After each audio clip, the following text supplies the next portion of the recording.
Moïse dit, tu ne commettras pas l'adultère. Tous ceux qui n'ont pas trompé leur femme ont commencé à applaudir. Donc quand ils voient quelqu'un qui commet l'adultère, ils sont chercher cailloux. Vous n'avez pas lu?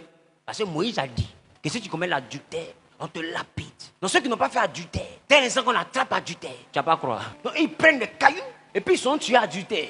Maintenant Jésus est arrivé. Jésus dit, bon, Moïse vous a dit, dis-moi les réformes. Il dit, Moïse vous a dit que tu ne commettras pas l'adultère. Ils disent, oui, ça c'est vrai. Il dit, mais moi je vous dis. Il dit, mais toi tu as dit quoi encore? C'est une façon de dire que voici ce qu'il a dit à Moïse. Mais Moïse ne vous a pas bien dit. Parce que en réalité, celui qui est en train de vous parler maintenant, c'est le même qui avait parlé à Moïse. C'est un mec qui a dit que Moïse ne vous a pas bien expliqué ce que je lui ai dit là-bas. Il avait vous dit, si tu as trompé ta femme, c'est adultère. Maintenant, comment je suis là? Il va bien vous expliquer. Le vieux, il dit oui. Tu n'as jamais trompé ta femme? Il dit jamais. Jamais, il dit jamais. Mais voilà ce qu'il a expliqué à Moïse. J'ai dit à Moïse que adultère là, même quand quelqu'un regarde les botchos, quelqu'un dit avec moi les botchos.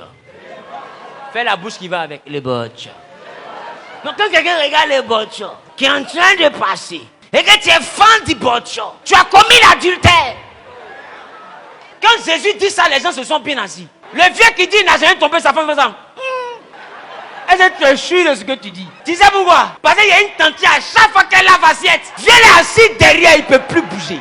Il est là, il look at. Et puis il ne croit pas. Il dit c'est ça, il demande à ma femme de faire depuis là. Elle est incapable de faire. Mais comme Moïse a dit, il n'y a pas la breaker. Et les gens ont des esprits pourris, mais avec une vie de sainteté. Et Jésus dit, vous faites vie de sainteté, mais vos esprits, si on ouvre, et puis on visite ton esprit, ton pasteur ne va pas croire. Et pendant qu'il chante les pailles, tu vas que toi, tu vas ton esprit en même temps. Et puis tu vas que c'est Jésus. Tu n'as même pas bon esprit petit. On fait sortir ton esprit, on l'avait. Alléluia.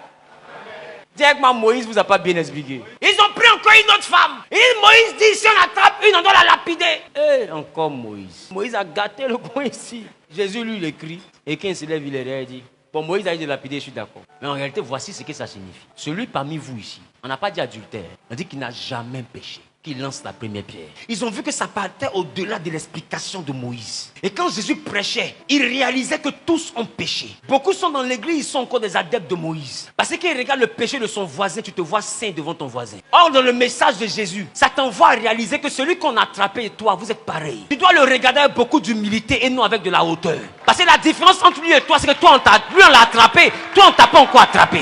Ne te vois pas mieux que lui. Et beaucoup vivent dans la vie de Christ. Mais avec la mentalité de Moïse. Tant qu'on n'a pas fait ce qu'eux ils font pas, ils estiment qu'ils ont le droit de te lapider. Des pécheurs lapident d'autres pécheurs pour avoir péché différemment. Quel désordre. Et ce désordre-là, c'est Moïse qui a envoyé ça. Hé Moses, tu vois quelqu'un? Très bien. Qui comprend maintenant mon affaire? À partir d'aujourd'hui, ne regarde plus quelqu'un de haut parce que son péché a été exposé. Pendant que tu regardes son péché qui est exposé, il faut te rappeler de ton péché que Dieu n'a pas exposé. Afin, sinon de peur, qu'en disant, voici la fille de mauvaise vie, que seul ton index soit en train de l'indiquer, mais que les 3 autres doigts soient en train de t'indiquer et que le pouce prenne Dieu en témoin. Parce que si elle a fait ça une fois, toi, il y a 3 choses que tu as fait, c'est parce qu'on n'a pas encore vu. Et si tu la condamnes et on dit que quelqu'un a péché, toi, tu veux mettre commentaire dedans. Oh, tu fais pas tous. Tu vois ton comportement. Maintenant, Dieu ne va rien dire. Hein. Il va attendre quand tu vas te marier. C'est-à-dire que où ça peut gâter ton foyer maintenant. Où ça peut gâter ta vie. Et puis tes photos sortent. Et puis le dossier sort devant ton mari. Et maintenant, tu seras en train de prier. Seigneur, fais-moi grâce. Seigneur, si tu as sauvé mon foyer, il a sauvé, il a servi. Ah, à ton tour, là, tu peux servir. Hein, c'est ça. Et toi, tu es un enfant. Toi, tu sais ce qu'on fait. On dit, il a volé au quartier. C'est toi qui soulèves briques. Maintenant, on dit, c'est ton enfant. Tu dis, les gars, aie pitié. L'enfant, là, il n'est pas comme ça. Dis, mais je peux rembourser. La veille, tu sais que ici, là, on ne rembourse pas. Tu sais. C'est le seul quartier où voleur voit patrouille de police. Et puis, il court. Ça, il préfère la prison que où il est arrêté, là. La prison, au moins, Dieu peut encore faire. Mais où il est arrêté, là? En prison, il y a de l'espoir. Mais où il est arrêté, là? Dans 15 minutes, c'est pas bon. Et puis, des fois, on te pose question. Mais tu sens que plus les questions viennent, plus le ton des questions change. Et puis c'est quand le vieux père qui te pose des questions bégaye. Tu dis quoi? Donc quand ça sort pas, ça sort. tu comprends? Et bizarrement, ce genre de choses-là, tout le monde te regarde. Mais il y a un qui envoie le coup d'envoi. C'est lui qui t'a tué. Parce que quand lui, il envoie, qu'on entend po, début de la chose, ça fait po, po, po, po, po, po, po. Donc, tu dois prier pour que quelqu'un ne fasse pas po. Oh, la Bible dit, heureux les miséricordieux, car ils obtiendront miséricorde. Mais Moïse dit, si quelqu'un a cassé ton œil, casse son œil. Pourquoi? Parce qu'ils étaient en Israël, quand quelqu'un, par exemple, a blessé quelqu'un, l'autre tribu, la famille allait tuer. Moïse voit que ce n'est pas proportionnel. Quelqu'un t'a giflé, tu t'en les tuer. Est-ce que c'est proportionnel? Alors Moïse dit, pour faire simple. Parce que Moïse a trop de problèmes. Non. C'est-à-dire que lui là, il m'a giflé, l'autre, il veut me tuer. Donc Moïse dit, faut les gifler. Parce que ce qu'il a dit là, ça ne sort pas.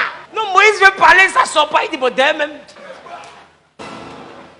Gifle. Ça, fini. C'est œil, non? Faut casse. Tu sais, quand quelqu'un bégaye, il n'aime pas les phrases, donc il va au mot. Donc il y a des fois où Moïse veut dire, s'il a cassé ton œil, tu peux aussi casser son œil. Mais il a dit, tu peux aussi, il n'a pas fini la phrase. Mais comme la phrase est longue, qu'il n'arrive pas à faire la phrase, il dit, il a cassé ton œil, non? Tout le reste, ça n'est pas sorti. Ce qui est sorti là, c'est casse. Avant Moïse va voir Eden, ils ont déjà cassé. Mais il dit, oh, c'est pas ça. Aaron dit, c'est pas ça comment. C'est pas ça comment. Faut quitter de nous. Ils doivent venir casser l'œil de quelqu'un. Alléluia.